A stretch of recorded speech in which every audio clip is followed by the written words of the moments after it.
Hey everyone, it's Dom. Taking a quick ride over to get my VRSF 5-inch intercooler and the VRSF downpipes installed. I just received them from Euro Tuning.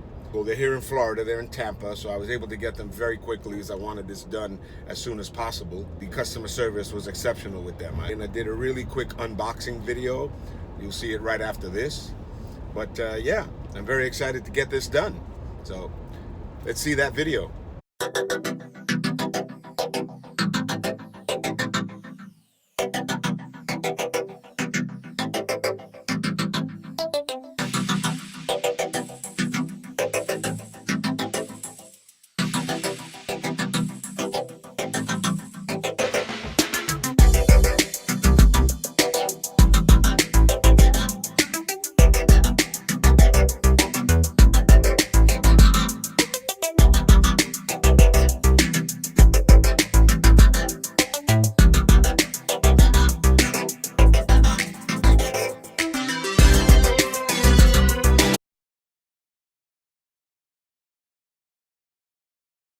So here we have the finished product.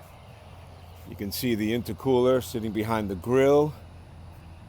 Nice and shiny down there, much bigger intercooler than the stock one. Give you a peek and hopefully we can see the downpipe here on the left side of the engine. It's way down there. Might be able to see it, sure hope so. But I'm very satisfied with how the job came out and more than satisfied with how she is running to date. So I'll leave a link in the description below for the parts that I ordered from Eurotuning.com. I hope everyone continues to watch, like and subscribe to the videos, and we'll see you in the next one. Thanks for watching.